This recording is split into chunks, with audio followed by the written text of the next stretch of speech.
Right, everyone, welcome back to Breslov Efrat here at Shira David. Baruch Hashem, what a beautiful day. Oh, here the planes are going. Baruch Hashem. Hashem should protect all of our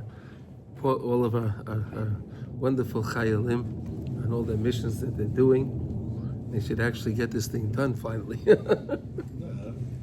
No, because they're sending the chayalim in, and then they're sending in aid. I mean, Yeah, they're politicians are. they're great, right? All right. Anyway, Baruch Hashem. Listen, we have to remember it's really Hashem running the show. Yeah. Okay, so let's just watch and see. Hashem has His plan, and then it's all going to work out. I don't know how, but we just have to have bitachon in Hashem, emunah and bitachon, and it'll be okay. Now, we finished the week of Hod, right? And we're starting the week of Yesod. So we're getting closer to Kabbalah Torah now, right? And it's very interesting that this week is the week of Yesod. It's Yosef Atzadik, right? And it's about Kedusha, right? It's all about purity, right? That's this week. It's about purity. And we know that the whole theme of Kabbalah Torah was purity, right? Hagbala Sahar, Al Tikshu Al Isha, right? Don't touch no relations, right? This was the whole idea. It was about purifying ourselves. Now we're getting now to the last 2 weeks, right before Shavuos, right? It's 2 weeks, right? And we're really getting in the theme of purity, right? That's what we have to work on. And we said that the Sefira is divided into 2 parts. The first 32 days is Leiv, and the second 17 days is the gematria of Tov, Leiv, Tov, right? So we want to have a good heart, right? A good, pure heart, okay? So today is Hayom Shisha Shleishim Yom Shem Chamisha Shavuos B'Yom Echad Lo-Omer. So today is 36 days, which is 5 weeks and 1 day into the Omer, and this is the midah of Chesed Shebi Yesod.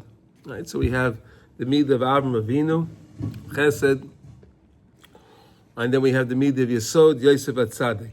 Okay, these are the two. Avram Avinu was the one that personified the midah of Chesed. Yosef Atzadik was the one that personified the midah of Yesod, right, purity. Right, Yosef got his title of Yosef Atzadik when he passed the test with Eshes Potiphar, right, with Mrs. Potiphar, right, when he passed that test. That's when he got his title of Tzaddik, right? Here we go. So what's the avoda today? Let's see. Bein Adam Lamokim. Yisboinin Adam V'data B'masei HaChesed V'Ahava. Think about today. We should do this all the time. With all the things that are done for us, that's Chesed and Ahava. Shepoyel Hashem Yisborach Im Ama Yisrael B'Chlal V'Ima B'Efrat. All the nice things that Hashem does for us as a people, for the world, as a people, and for us in our own lives, each in our personal lives. How HaKadosh Baruch Hu gives us such good things, right? Baruch Hashem. I think today we all have it better than Jews ever had it. I think I'd like to venture to guess to say that because we all have homes today, and we have, some homes are a little more extravagant than others, but we have a roof over our heads. Everyone has some kind of air conditioning, heating. We have hot water, right? I mean, these are luxuries that people didn't always have, right? These are luxuries that people did not have, but we have that today. So think about those things. Right? Think about those things, the ma'asim that Hashem does for us as general and in our own lives, right? We can get around. We don't need a horse, right? We have a car. Unbelievable, right? You want to go somewhere, you get in your car, it's comfortable, right? You have an air conditioner in your car. Unbelievable. Nicely, sometimes we don't think about these things, but it's nice to think about them instead of taking things for granted, yeah? It wasn't that long ago either that we didn't, that we were using horses and carriages. It wasn't that long. I mean, 100 years ago. 100 years. 100 years. They were still riding in horses and wagons, My right? dad had a horse, and his father had a horse. Yeah, the David. So what is it? It's 100 years, Yeah. right? Yeah. You still see Arabs with donkeys. Yeah. Oh, yeah. But the problem is that the donkey should be riding on the Arab. The Arab's the real donkey. Yeah, all right, whatever. It's a true matter. This is the olam hafuch, right? It's the opposite. So the Arab is riding on the donkey instead of the donkey riding on the Arab. Okay, there we go. Okay. The eich shemechavim bezeh hu l'saya biyad haroitzi l'tayr, and all of this is there to help us. Whoever wants to be pure, right? If you want to be pure, right, you can ask HaKadosh Baruch Hu, hey, I want to be pure. Kamei Shomer Chazal haba l'tayr Messiah, I say. Right? The Gemara says in Masechta Shabbos that if a person comes to be pure, Messiah, I say, they assist him. He gets assistance. If you want to be pure, really want to be pure, you'll get heavenly assistance if you really want to do it. But again, the person has to really want it. If the person is sincere, so then they'll get heavenly assistance to become pure. And that'll help the person to run after purity, right? To run after things of purity, to run after things of sanctity, and so on. Because when you realize, wait a second, Hashem is helping me, right? So I want to get all the help I can get, right? If HaKadosh Baruch Hu is helping, Hashem has everything. Right, so if I realize that Hashem is helping me, right, the guy may have been involved in all kind of things beforehand, right? But then he changed his mind and he says, I want to be pure, and he asks HaKadosh Baruch Hu, and that's again with the hisbodedus, right? Speaking to Hashem, truly speaking to Hashem, asking Hashem for purity. Benimsa mishalem es tarosoi bizboinenoi. So you can come to purity via the kindness and the chesed of Hashem. When you realize that Hashem will help me. And then when Hashem helps me, I thank Hashem for that. Right? Realize it and thank HaKadosh Baruch Hu for the purity. Because we said purity is the prerequisite for anything of Kedusha. Right? If the person is not careful with what he sees, that means and the eyes are connected to the mind. That means the mind is going to become filled with all kind of impurity. Correct? Right? And if that's the case, then the medama in his mind, right, he'll imagine things that are not pure. He wants different things of impurity. We can all understand what that is, so we don't have to explain that, right? All right. But again, if the person starts out watching what he sees, and again, we learned you can only have one thing in your mind at a time, correct? You can't think of two things at once. And we learned the idea that if something is bothering you, change the thought. And ask Hashem, hey, I want purity. Get me away from this stuff. I don't want to be involved in it. Whatever the things that are bothering the mind, ask Hashem. The Gemara says if a person asks Hashem for purity, right? The person comes to be pure, they'll assist him. And we have to remember that. You want to say something, Rav Simcha? No? Okay. Yeah, okay. No problem. Okay. All right, so this is the midah of chesed, right? See the chesed that Hashem does, right? And how are you going to be able to see the chesed that Hashem does? Only through purity. Right? If you're being pure, then you can see the chesed of Hashem. If a person's involved in all the lust and all of the desires of the world, he's only noticing what he doesn't have. Right? Isn't that the way people are today, mostly? People are complaining, I don't have this, I have all this, but but this I don't have. Right? You can never thank Hashem that way. Right? If you stop to think of all of the kindness that Hashem gives us in our lives, is the way I can come to thank HaKadosh Baruch Hu. You understand? Otherwise, you're always thinking about what I don't have. When I don't have, then I don't come to thank. I come to complain. And then it becomes a vicious circle, right? You understand? Right? So this is, the idea is, first thing is to thank HaKadosh Baruch Hu and recognize and think about all the goodness that we have. When we have all that goodness and we realize and we ask Hashem for the purity, He'll give us the purity. Through the chesed, I can come to becoming pure. Right? Because I can only come pure through the chesed. I need to use the chesed to become pure. Okay, so that's the midah of chesed shebiyesod. It's a beautiful midah, right? The week of Yesod is a beautiful week. All the weeks are. They all have such beauty in them, and they all help us get closer to accepting the Torah, to coming to Kabbalah Torah, right? The big chasna, the big wedding that we have between us and HaKadosh Baruch Hu and the Torah. It comes Abba Leinu L'Teiva on Shavuos, okay? So that's the midah of Chesed Shebiyesod. Now we're starting a new chapter in Likutey Halachos. We're starting chapter Dalet. All right? So we're in Hilchos Netilas Yadayim. Okay, we're washing the hands now for bread. Okay, this is not washing the hands for impurity, right? All right, but we learned all about that. Now we're learning the benefit of washing the hands for purity. Now, this lesson, he tells us like this: Al pi Torah tiku teichacha b'simin ches in Likutey Moharan tinyana al shem ayin sham kol Torah meirosh l'seifa. So Rav Nassan is telling us, hey, look, this lesson is going to be based, and it's a long lesson. It's going to be based on lesson 8 in the Likutey Moharan, in the second book, right, which is Tiku Teichacha, right? The idea of a rebuke, giving rebuke, right, giving rebuke. It's a very tough thing.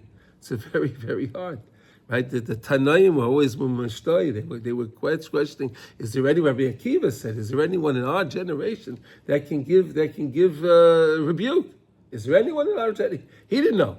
Could you imagine us today? Right? Could you imagine us today? But the main thing we learned about giving rebuke is never to be angry.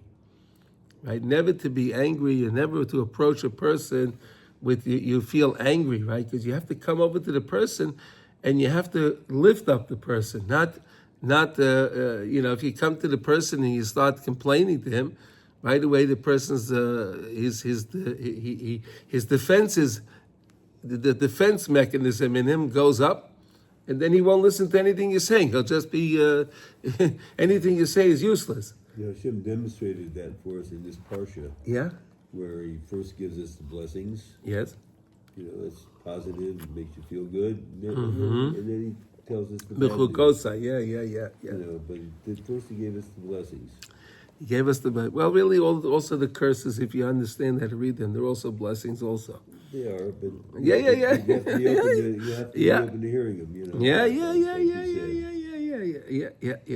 It's wonderful. Thank you for the connection, David. That's very good. Excellent. Really, it's very good. All right, so let's see what he says now. Laklal. B'kitzur gadol hamuchrach linyanenu. I'm going to give you a brief summary. I'm going to give you a summary of the lesson. Said tzrichen la'achniya mezoyne de gufa. If you want to be able to be a good erlich yid, you have to subdue the mazan of the guf, right? Don't give the body as much as it wants, right? If you give it too much, it wants more, right? You have to always eat and leave always a little bit something over. Don't eat too much. Shehu bechinas akav Esav. This is the idea of the akav of Esav, right? Is the mezayne the gufa is going to explain. Lahag be mezayne the nishmasa, and I have to give more mazon to the neshama. Okay, the Rebbe's great grandfather, the Baal Shem Tov, taught that. Listen to this. This is fascinating. When you feel hungry, right? Sometimes you feel hungry. He said, really, that hunger is really the neshama complaining it wants to learn Torah. So the Baal Shem Tov said, when you feel hungry, so you think you have to eat, right? No, says the Baal Shem Tov, no, that means you have to go learn. You have to do something. The neshama's hungry, the neshama's thirsty. That's why you feel that hunger. It's different to Tavat Achila? Tavat Achila is when I see the food, I really want that. What's taivas achila? I don't need to eat I it. remember here Nachman says the tavat achila, it means that there's an enemies. Is what? The person has enemies. Yeah. No, but tavid achila again. The achila we learned all the food is really nefashot, right? There's all souls in all the food, right? So we're learning here. We want to be mamayit the mezayne the gufa. So I'm telling you, the teaching of the Baal Shem HaKadosh tells you that really you're supposed to study more. You really, the neshama wants you to study, and that's why you feel those hunger pangs. Those hunger pangs are coming because you really need to study. There's a beautiful ma'aseh with the holy Kedushas Levi Tzchus Yogan Aleinu of Levi Yitzchak ben Sada Sasha. That one year he was traveling, and he came to a little village. And it was before Yom Kippur. He was trying to get back to Berditchev, but he couldn't get back to Berditchev, right? He couldn't get back. And came Yom Kippur. Here, ready or not, here I am, right? So he found a little village, and there were maybe 10, 12 families. It was a little village.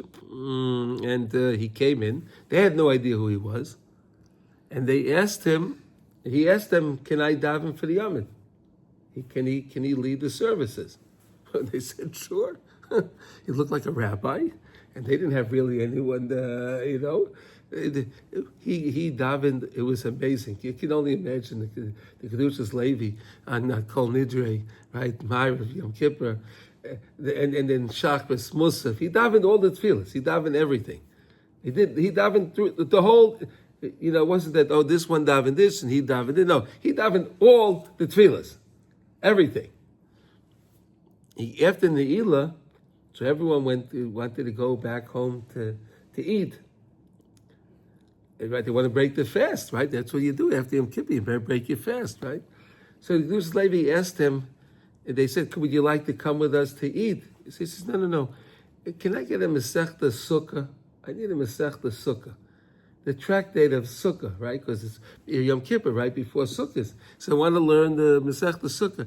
He sat down, and all night he was learning Masechta Sukkah. He learned Masechta. That was his heart. That was his. He felt full from learning Masechta. Unbelievable. This is the tzaddikim, right? Yeah.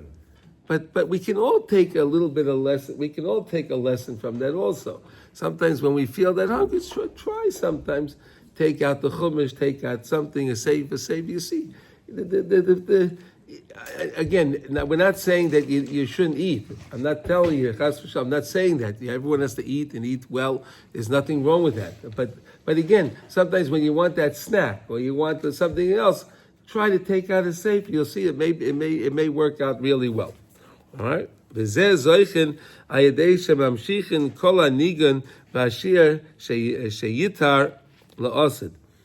through that you can come and to the idea is to give the mazon to the neshama and to weaken the guf. Right? We said yesterday, we were talking about the idea that the Tanya says that the body is a little like an island, right? And on the island you have two kings, right? You have the Yetzer Tov, right? And you have the Yetzer Hara.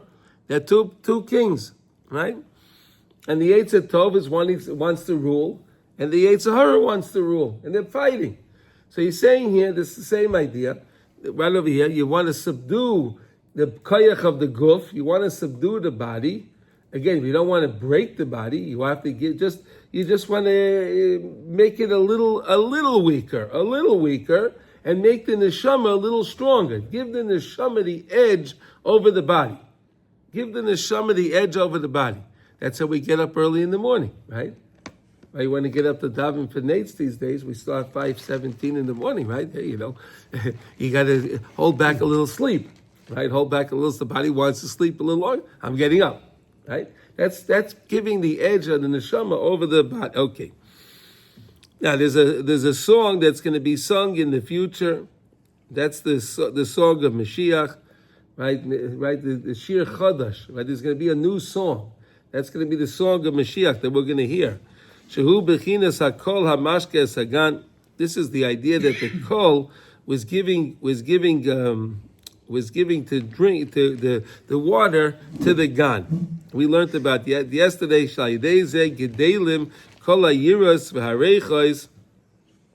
Through that comes all of the different yiras, the yiras of Hashem, and the reichos, the beautiful sense, right? Shehem is zayned the neshama. They are all the mazon of the neshama.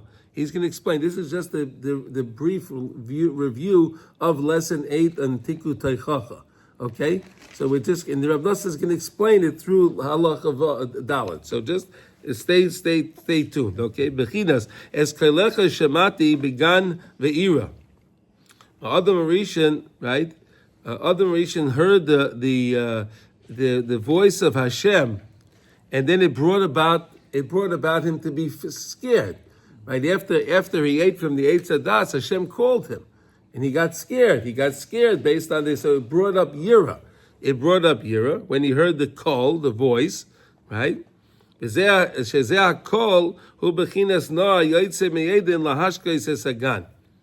we learned this. We were learning this idea the other day that you have the three Sudas of Shabbos are connected to Oneg, right? Eden, Nohar, and Gan. We learned that in Erev Shabbos, right? We want to take nega and turn the nega into oneg Shabbos, right? You have an oneg Shabbos, right? Oneg Shabbos, the delight to enjoy the Shabbos, oneg. So oneg can be spelled with a vav. It can be spelled without a vav. You can spell it an ayin nun gimel. So ayin stands for Eden, nun stands for Nohar, and gimel is the gan. Okay, that was the Nohar, that was Mashke, the Nohar, that was in Gan Eden, that gave, that irrigated the Gan, the garden. The garden was the garden of Neshamas. Okay, we learned that in Erev Shabbos. You can review that if you want. Behu bechinas hakol kol Yaakov shehu machnia ekev the sitracha. That's what it says. Hakol kol Yaakov. Yitzchak Avinu said to Yaakov, "Hakol kol Yaakov v'yedeyim yedei Esau." Right? You have the voice. I hear your voice is the voice of Yaakov, but you have you're hairy, like Esau. Right? The voice. Okay. Tu machnia akev the sitra acha bechinas aichezes ba'akfei Esau. He was holding on. Yaakov Avinu was holding on to the heel of Esau. Right? We know when he was being born. Right? They were both Esav and Yaakov were in the womb of Rivka, and when they were being born, Esav came out first, and Yaakov was holding on to his heel, specifically onto the heel. Right? We're now in the ikvis of the Mashiach. Right? We're in the heel. Yeah. We're right on the guf of Mashiach. We're now on the heel of Mashiach. So Esav again, we're on that heel. We're holding on to that heel. Ayin Sham Heitev. Okay, see more about that. And again, if you like any of these topics, you could take out Tinyan Taichacha, lesson 8 in the second part of the book. The Liskos Lezeh HaKol. If you want to get to this call of this song, that's who Ayedei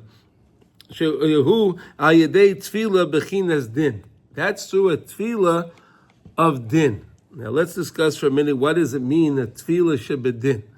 Right? A tefillah shebedin is when things don't seem to be going the right way for a person, right? And he has to daven sometimes. His tefillah is not being heard.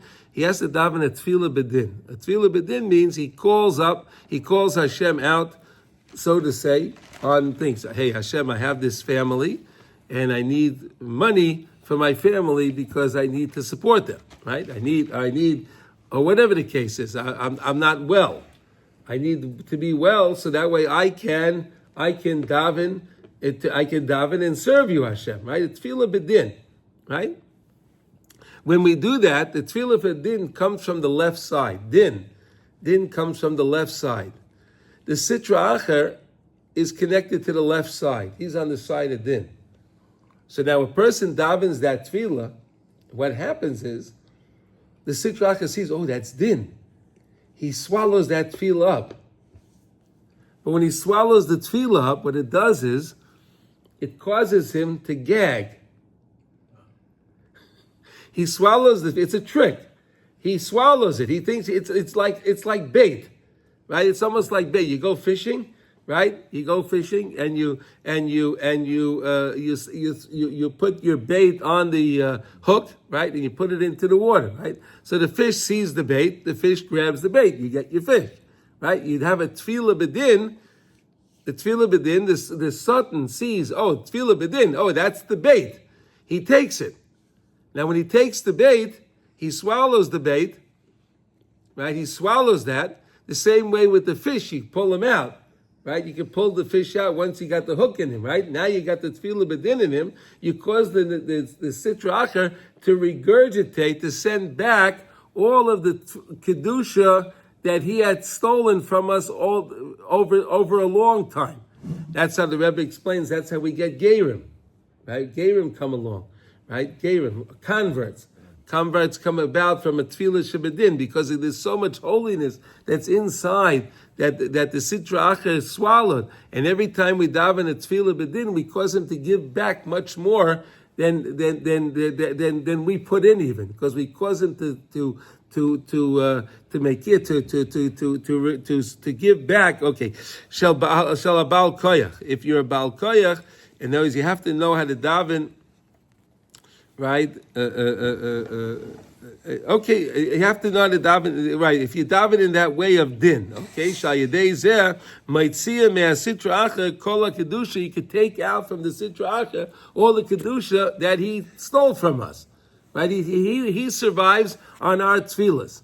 Right? The tefillah, whenever we daven a tefillah, we don't have any kavana. Right? No kavana. We just say the words. He swallows up all those tefillahs.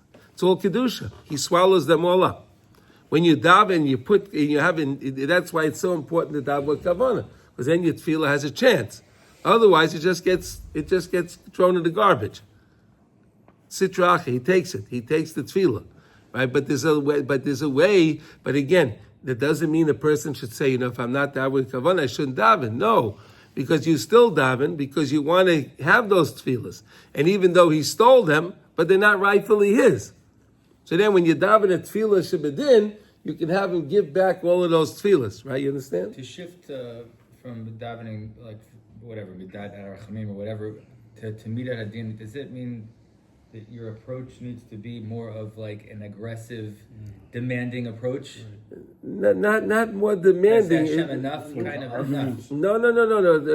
You never demand from Hashem. No, you daven in a way that you say like this: Hashem, you gave. This is my situation I find myself in. Let's say it's with children, right? Mm-hmm. So a person has a son or a daughter that needs to get married. Yeah. Okay. There you go. So you daven to Hashem. You gave me this child. Mm-hmm. You also, there's a mitzvah of pruruvu. Mm-hmm. I would like, please Hashem, that since this child is here, that you gave me this child. Please, can we just finish this thing through and let this child be able to have pruruvu, right? Let him, right? There's a famous story. There's a famous story actually. There's a famous story to understand this idea. Let me just think of the story. Just 1 second.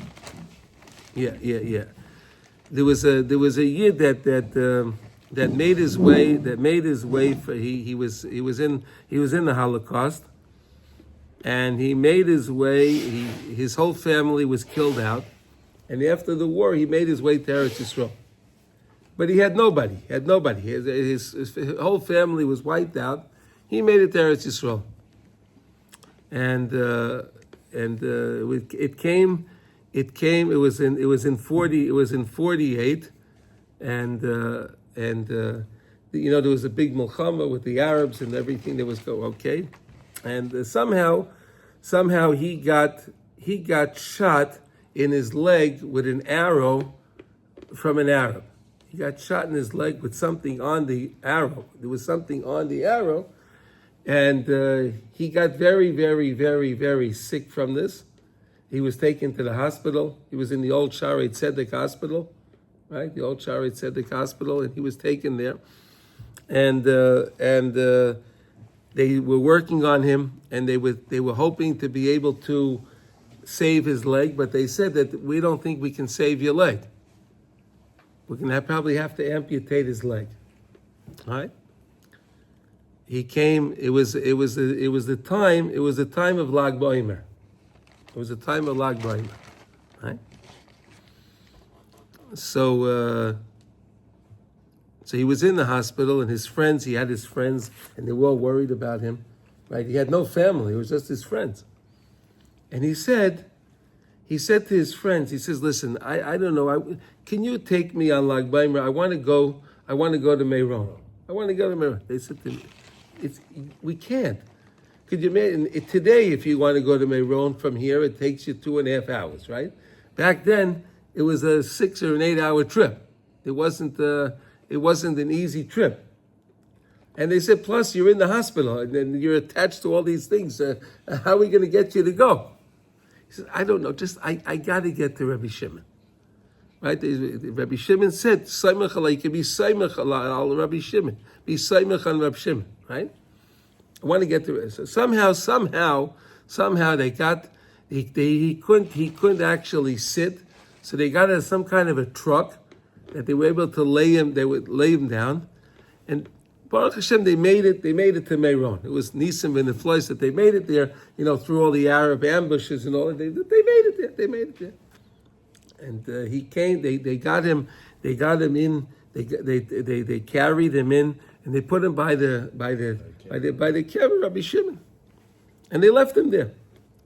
And he was davening. He was crying, and he said to Hashem, "Look, Hashem, not for nothing, but you saved me. I lost my whole family. Right? That's what he says. This is his tefillah. I lost my whole family. I have no family, and now you brought me to Eretz Yisrael. You brought me here. Thank you. But now I want to be able to have a family and bring Kvei Shemayim. I want to honor my family that left, and for my parents, for my siblings, for my grandparents, and for your covenant, Hashem. And now I'm here, and now they tell me I have to cut my leg off. What kind of life am I going to have? And he was just davening so hard, he fell asleep. He just fell asleep. He fell asleep, and he doesn't know. They don't know what happened. And the guys saw when he fell asleep, so they figured, outside this big rikudim going on, they were dancing outside. So the guys figured, okay, listen, he's sleeping, so we'll at least chop a rikud outside, but we'll dance outside. So they go dance outside. And then they realized they thought they were going to come. They wanted to check up on their friend. So they come in. They see he's not there. They come back. He's not there. And they got worried. They figured maybe something happened to him, and they had to rush him to the hospital or something. And they were afraid that they took him out of the hospital. Originally, they thought they were like accomplices or something for this guy. They didn't know what to do. They didn't know what to do. So they go, they're looking outside, and they see he's dancing outside in the circle. They went back to see, they see he's outside dancing in the circle. And they said, what happened? He says, I don't know. He says, I was sleeping, I was there, and then I get tapped on the shoulder by an old man. And he told me, you're here in Meron, you're supposed to dance. You're supposed to be besimcha. You daven, now you have to be besimcha. So go dance. He says, I can't. He says, yes, you can. He says, get up. He got up. And he went to dance. And he was okay. And he had a family, and everything worked out well. It's a true story, yeah? It's a true story, yeah. It's a true story, yeah. No, but that's the end. There's a tefillah bedin, right? I know it's Hashem. You took me, brought me here for all this, and this is why you brought me for. So it's like you're kind of putting Hashem on the spot. More I'm asking. No, here. This is the situation. This is the situation. Right. I'm in this situation, and now Hashem, you didn't take me out of Auschwitz. You didn't take me out of Tripoli. You didn't take me from that place to come here for this? Right? You understand? That's a tefillah b'din. I'm just giving an example of a tefillah shebedin. That's a tefillah of din. Like reasoning. Reasoning, like logically, whatever. Yeah. Like, this is a situation. I don't need it for myself, right? Yeah. Being there, right? No, the Kedushas Levi davened always a tefillah b'din also, right? You know, that was the Kedushas Levi used to do that all the time. There's a story with the Kedushas Levi also. Maybe we'll tell. When is the time for tefillah b'din and tefillah? I don't know, something else. Also, when we learn when things are going keseder and like shalai keseder. Right? When things are going keseder, you daven a tefillah of rachmi. Just everything's going. When things are shalai keseder, sometimes to bring it back to seder, you need a tefillah shebedin. We learned that. We learned the concept before, right? We learned that concept, right? You need a tefillah shebedin. There's a story with the Kedushas Levi that it was. What was the story? Okay, just trying to think. Okay, fine. It was in Berditchev, and it was Erev Yom Kippur, right? It was Erev Yom Kippur. I'm thinking of Yom Kippur because in Meron on Lag Baimer, inside by the Ma'ara, it's like Yom Kippur, and outside it's like Simchas Torah, right? You know, that's the way that people are crying. Inside is like Yom Kippur, outside is like Simchas Torah. Anyway, so it was Erev Yom Kippur, and there was a tremendous gezerah hanging on Klal Yisrael. There was a big gezerah. He felt, you know, the Kedushas Levi understood what was going on, and he couldn't break this. He couldn't break this gezerah. There's many stories with him like this. And he went out Erev Yom Kippur late, and he went walking through the streets. Of Berditchev. He was just thinking, just walking to try to think what he can do in order to break the gezerah, right?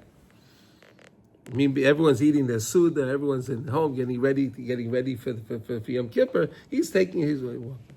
He goes by. He passes, one window was open, and there was a young lady there in the house, and she was crying.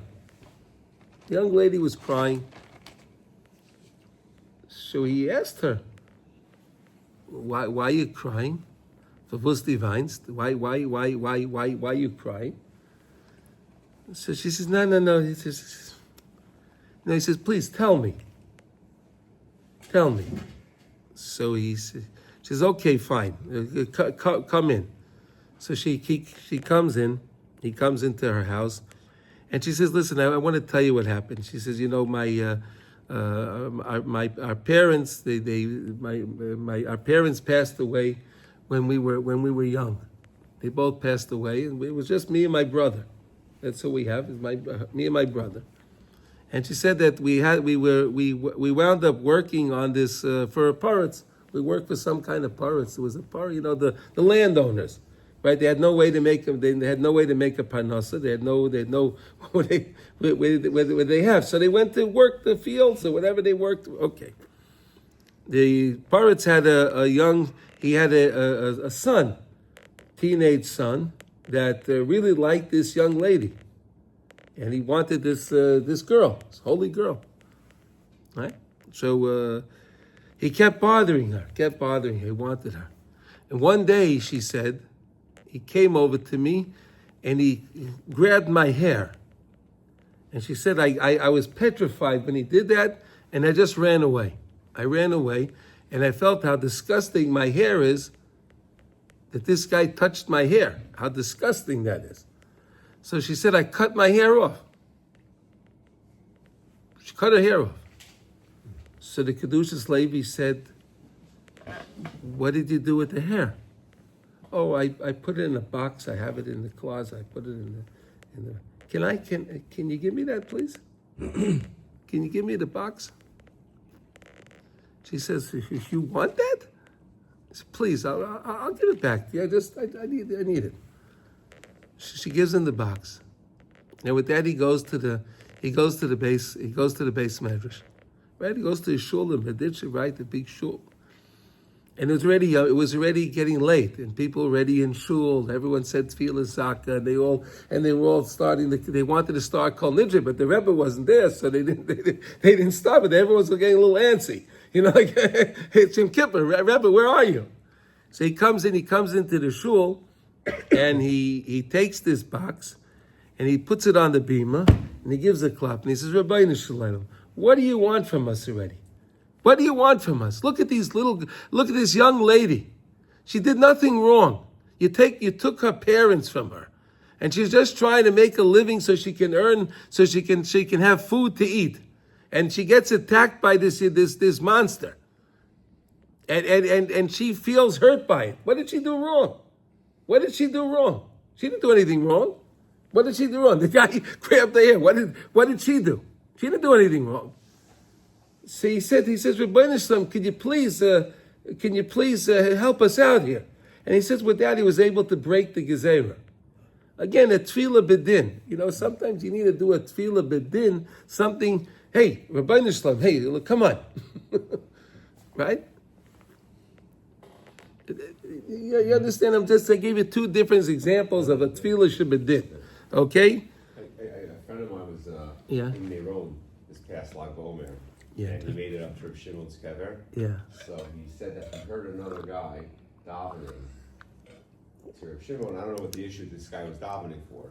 He said, Rav Shimon said, if you help me with this, I'm gonna mention you by Reb Nachman and Uman. I'm going for Rosh Hashanah and by Reb Shaila. He's telling Reb Shimon he's gonna mention him. Yeah. Okay. That's nice. Okay. That's a deal. That's a deal. That's another. I'll go to Rav Shayel, we'll go to Kerestir, we'll be an Uman. I'm going to Kerestir and I'm going to be an Uman. I'll mention. Sweet, okay, sweet. Sweet. He's going to tell the Gilgal. Probably we shouldn't down to. You don't talk to tzaddik. Yeah. No. You don't dive. No. You don't dive into the tzaddik, but you can ask the tzaddik, can you please intervene on my behalf? That you can ask the tzaddik to do. You can ask the tzaddik to go to the Rebbeinu and beschus the tzaddik. Beschus the tzaddik. When you go to a tzion of a tzaddik, you can dive into the tzaddik as if the tzaddik's alive, as if you're talking to the tzaddik anytime. You go to a kever of a tzaddik, you can talk to the tzaddik as if he was sitting with you and you were sitting at the table. You were talking to the tzaddik. So sometimes you would ask the tzaddik, can you please pray for me? Pray for me for something. Give me a blessing. Right? You ask the tzaddik, right? You can ask the tzaddik, daven for me, right? The same thing, you can ask the tzaddik to daven for him, right? That you can do. There's so many stories. There's so many stories of Reb Shimon. If you want, I'll tell you another story. I'll tell you one more story with Reb Shimon. Mm-hmm. There was a okay, let's see, this story goes like this. There was there was a young man that was learning. I don't know, I think he was learning in Lakewood, and he was already an older guy. He never got married. The older guy, he was almost 41, 42, and he didn't get married. And all the guys were telling him, go to the, you can be Saimach on Reb Shimon, so you need, come on, maybe go Lag Baimer and go to be Rabbi Reb Shimon. So he was thinking, he said, fine, he'll go. And he goes, he takes his trip, and he makes it to the Tzion, and he's davening by the thing, and he says, listen, Rabbi, you said I could be Saimach on you. I'm 42 years old already. I want to be Mekayim, the mitzvah of Pru Ravu. I don't have I need a zivug. I need a wife. And he's really davening hard. And then when he finishes davening, he goes out and he's going back to Yerushalayim. He's trying to get a bus to go back to Yerushalayim. Right? He was trying to get a bus. A lot of buses out there, right? All the buses were full. He couldn't get onto a bus. Well, I came to Reb Shimon, and now I'm stuck. How am I going to get back to Yerushalayim? What am I going to do? Okay. He sees a car pulls up, and he asks him, where are you going? He says, I'm going to Yerushalayim. He says, I'm going to Yerushalayim also. You want to come with me? He says, sure. He gets into the car, and the guy asks him, he says, so no, you were by Reb Shimon. What were you davening for? What were you davening for? He says, I'm 42 years old, and I never got married, and I davened for a zivug. So he asks him, well, by the way, what's your name? He asks him his name. He gives him his name. He says, wait a second, I remember that name, he says. Wait a second. He says, I remember that my daughter, she's now 37 years old. Many years ago, you went out with her. Do you remember? Do you remember my? This is my name. Do you remember her? He's thinking. He says, yeah, she was the first girl I ever went out with.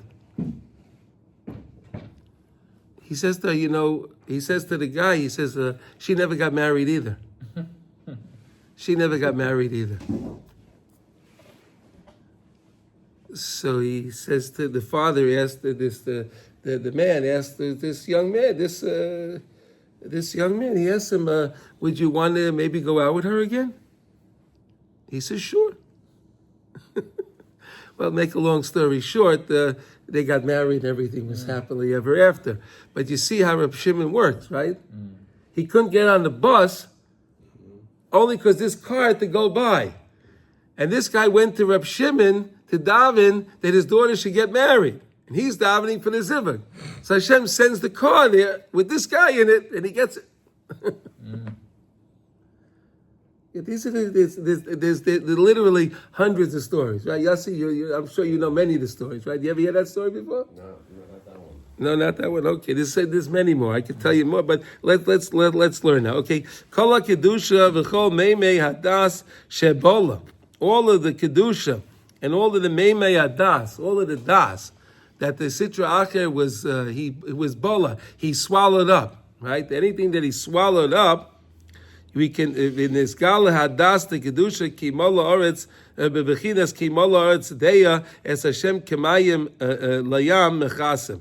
And again, we know these beautiful words when Mashiach is going to come.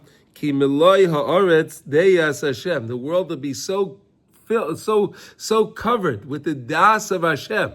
You'll see the das of Hashem, the knowledge of Hashem. You'll see Hashem, the godliness in everything in the world. Kemayim layam mechasim. The same way the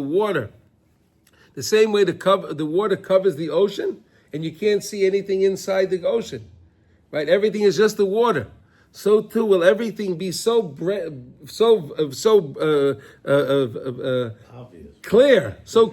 to us that you'll see Hashem in everything. That same way, the same way you can only see the water, you'll only see Hashem in everything. And through that, through the idea of davening a tefillah bedin. And you cause the Sitra to make it to regurgitate, send back all the Kedusha. It also causes Gerim to come back into the world. Right? It's an amazing thing. If you want to learn more about this lesson, it's lesson 8. It's one of the lessons that Rabbi Nachman gave. It's one of the last lessons he gave on Rosh Hashanah. Lesson 8, Likutey Halachos. Okay? Through Nevuah, a person can clarify his medame, right? We learned all about medame. Medame is our imagination, right? A person acts based on his imagination, right? You imagine something that causes the person to do it, right? Everything we do pretty much works on what we imagine, right? You imagine something is good, so I go for it. You imagine you want this thing, you figure out how you're going to get that thing, and you imagine, right? It's all through imagination. But we could fix the medame, right? When you see everything is Hashem, all the things that I was imagining about that I thought were going to bring me so much happiness and bring me so much joy, I realize it's all nonsense. I realize it was just a ploy from the Sitra Acher to get me to go to fall to whatever the desires that he wanted me to fall to. I realize that. Then you can have strong emunah. Right? If you work on your emunah, if you work on the medama, which all starts with, now today is the day of Chesed Shebi Yesod, right? We're in the Sefira now, we're in the Sefira of Yesod. So Yesod all works on everything, the purity is a prerequisite for anything of Kedusha, right? If as long as a person is not pure, so then everything he's going for in life, anything he desires in life has to do with impurity, correct? If he's not pure, right? He's thinking of everything, which is not going to ever get him to think about Hashem. If you want to think about Hashem, you have to have pure thoughts. How do you get pure thoughts? Through what I see, right? Because what I see is connected to the mind, and then whatever you saw and whatever the mind took in, you now start imagining based on what you saw, right? That's how the advertisement business works, right? They make you see something, then you bring that into your mind. Remember, we learned about the sight, right? I look at it, it comes back to me, right? That picture comes back to me. Remember we learned that lesson, right? I see something, it comes back to me. That's lesson 76 in Likutey Moharan, right? That's 76, right? I see something, the thing comes back to me, right? That's how I form my medama, based on the image. But again, when I work on my emunah and I work on my purity, I can then work on my medama to imagine the right things.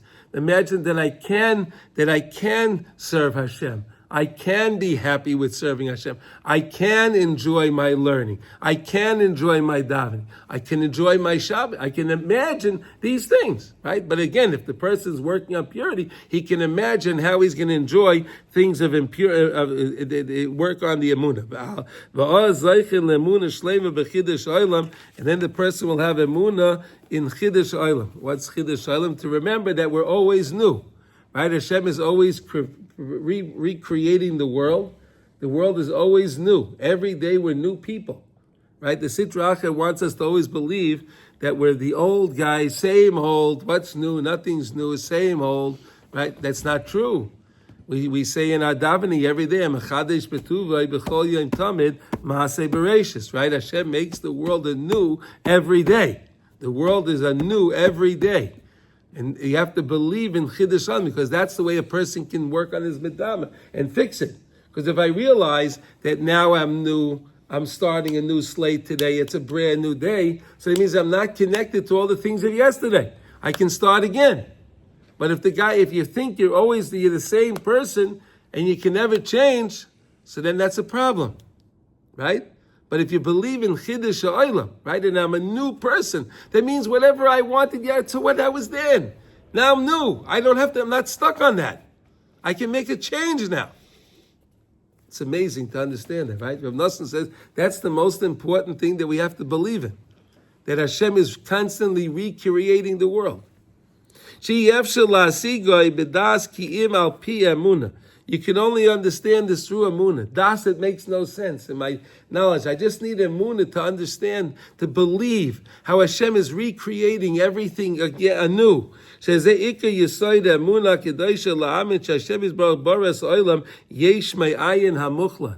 remember that Hashem created the world, yesh me'ayin hamuchlat, absolutely nothing. And that's something we can't understand because we are finite beings. Right? We're finite, so we don't understand what it means, something that nothingness. We can't understand that concept. But there was a time that there was absolutely nothing. Mughlat, absolutely nothing. Absolutely nothing. And Hashem made yesh, something from nothing. Isn't that fascinating? We take everything in this world as a yesh, and we make a yesh meyesh. We make things from the matter that we have, right? A sculptor can take a rock and he can use the rock to make his sculpture, right? He can carve his thing, right? An artist can take paint and he can take a canvas and he can write, but again, it's something yesh meyesh. But Hashem created the world yesh me'ayin, absolutely nothing. But you have to have emunah in that because we don't understand it. By the emunah, zeichin lechiddush olam shel asid And then through Emunah, we can have the idea of the Chiddush Olam of the future that's going to be a Mitzvah Hashem. And then the world will run in an aspect of Eretz Yisrael, the way we live over here, right? Everything over here is only Emunah, right? It makes nothing makes any sense. What? I was saying nothing makes any sense. Nothing makes any sense over here. Nothing, right? But somehow we live here. It's Emunah, right? That's the whole world is really like that. But the world, they don't realize. They believe in the rest of the world that their government's protecting them, and it's their army, and it's their police, and it's all, but it's really all Hashem. It's all nonsense. It's all the Rebbeinu Shalom. Ki ikar kedushas Eretz Yisrael hu al yedei bechinas koyach masav higid liyamai. The same idea that's a pasuk in Tehillim, right? In Kuf Yud Aleph, koyach masav higid liyamai, right?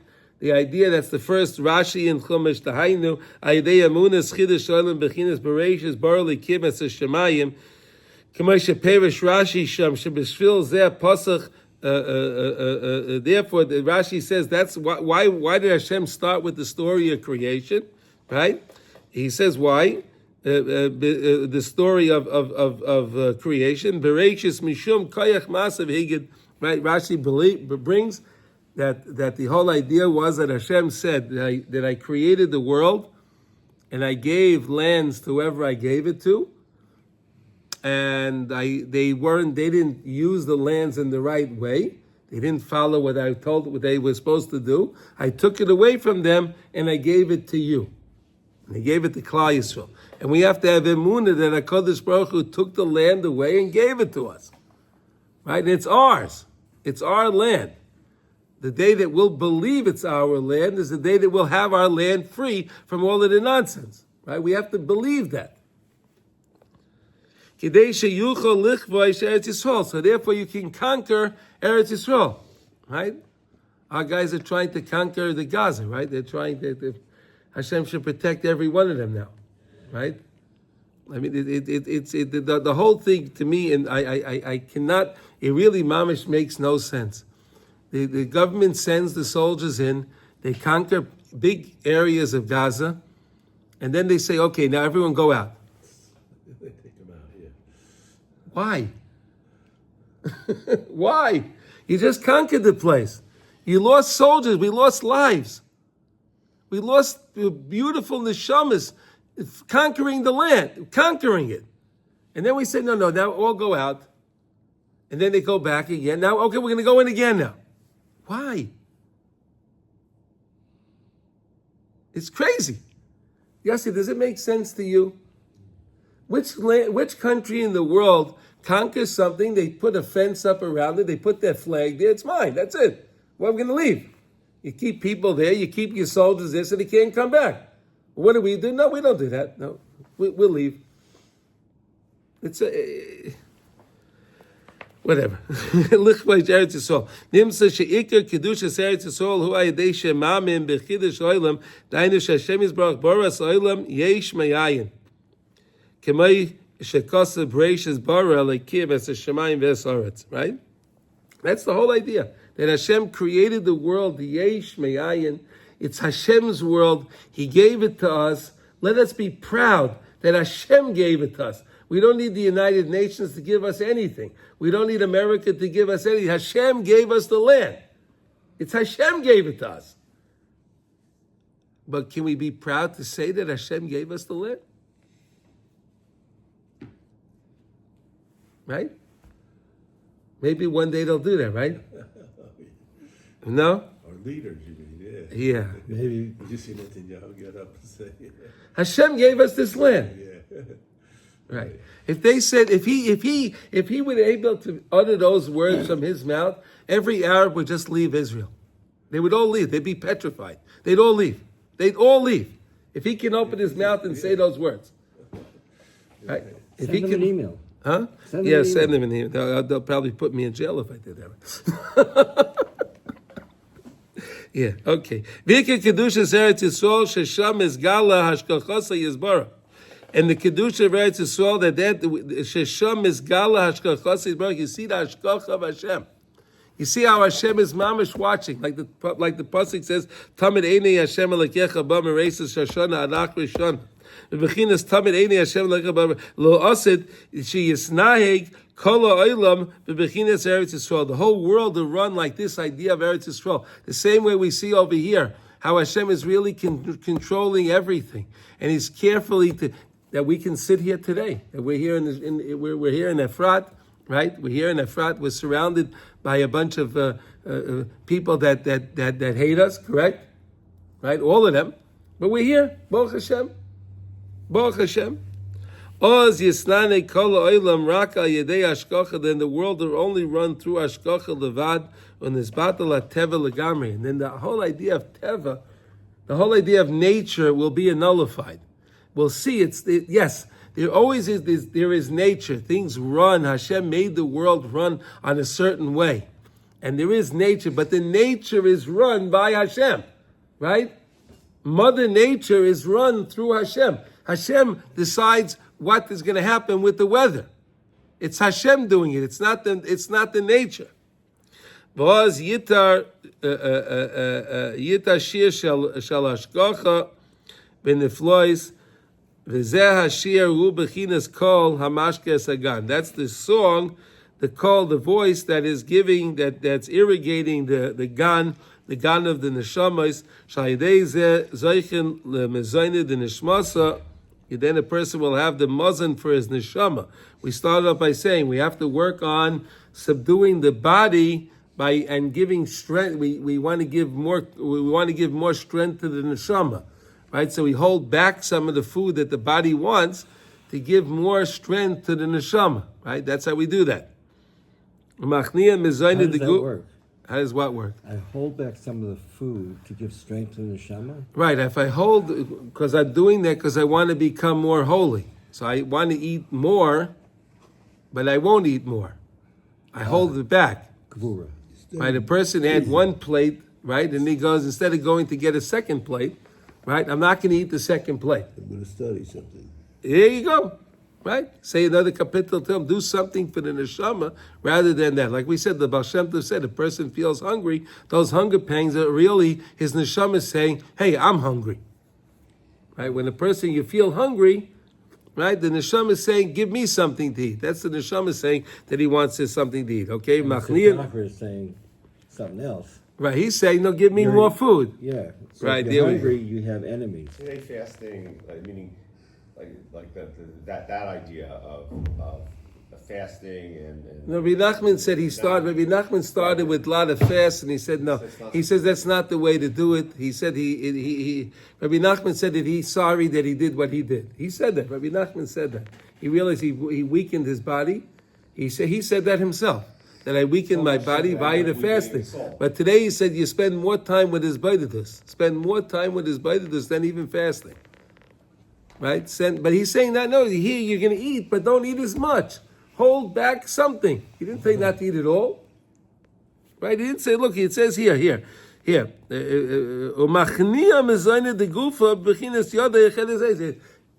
Hold back something. Right? But you still, again, we're learning Hilchas Netilas Yadayim, so in the morning you're supposed to eat a piece of bread, right? Eat some bread for Pas Shachris, right? That's you're supposed to do. But when it comes to lunch and it comes for dinner, hold back a little bit. That's all. That's all he's saying. Okay? Echedzes Bakav Esav, Ayin Sham Kol Zeh Heitev, Kihem Devarim Arukim Va'amukim Mine Yam. Look at these words. You say, right? Pretty big statement, right? Look at these words. Look at the lesson. Look at lesson 8, because these words are arukim. They're very aruk, but amuk. They're very wide. They're very deep. Very, very deep. Mine yam, like the ocean. Ein aroich lehem. There's no. He can't. It's just endless. What you could learn out of this lesson. So again, he wants us to really learn lesson tiku teichacha, which is lesson 8 in the second part of lesson Ches in Tinyan. Okay, so that's where we started. That was the Hakdama. That's the Hakdama. This is all the Hakdama for Halacha Dalet. Okay, and if you can today look through lesson 8, you'll see the beauty of what really Reb Nosson is talking about. Okay. if you can do that. Okay, let's learn halacha now. Any questions on this? We got this, okay? Isn't it great how Rav Nassan is always talking about Eretz Yisrael, Yossi, in all the lessons? I wasn't sure. Huh? He seems to be a Zionist. I wasn't sure. No, he seems to love Eretz Yisrael. He's not a Zionist. Couldn't even make it here. He seems to love Eretz Yisrael, though. Yeah, well, He didn't make it here, but who writes more and about the beauty of Eretz Yisrael? yeah, It's fascinating. yeah. Okay. Does the Zohar speak a lot about Eretz Yisrael? Yes. Yes. Okay. Let's take a look. We're learning now in Kitzur Shulchan Aruch. What Baruch Hashem? We're learning the laws of Mashav Haruach, Meirid Atol, and Yalav Yavai, which is Yud Tes 19. And today I think we're up to Vav, 6, right? We're up to 6? Okay. Im Tov Eloi Amar Talumatar.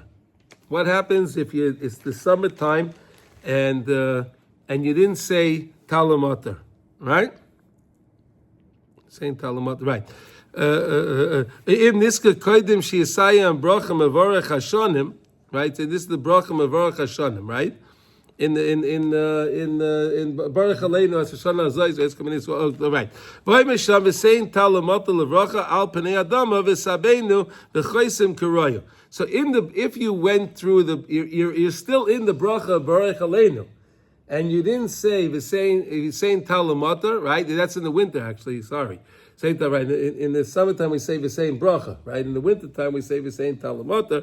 In the summertime we say the same bracha. So you realize you didn't say it, but you didn't finish the bracha yet, so you could stop and say it inside the bracha, and then continue the bracha and finish it the way you're supposed to. Right?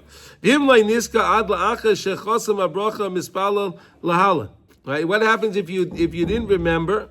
If you didn't remember and you finished the bracha? So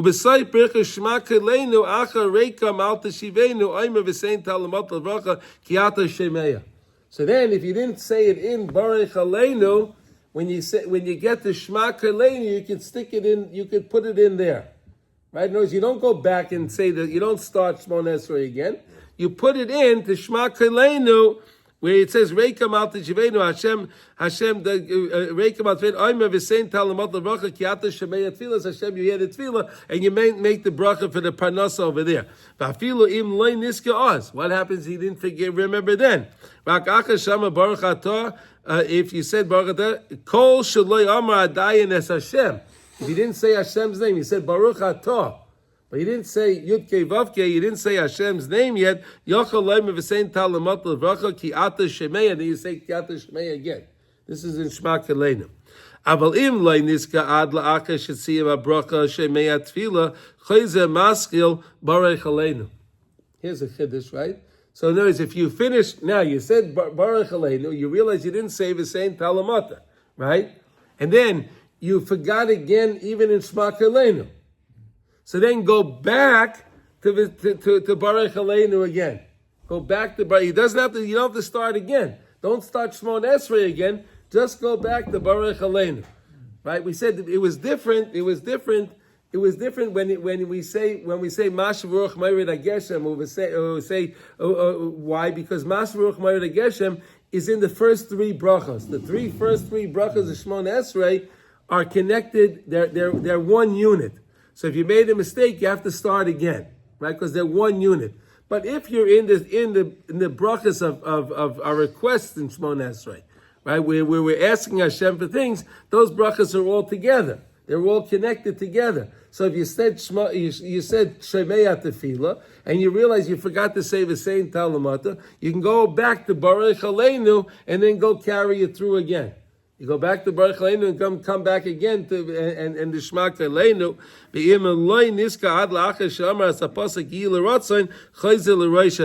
But what happens if you didn't remember?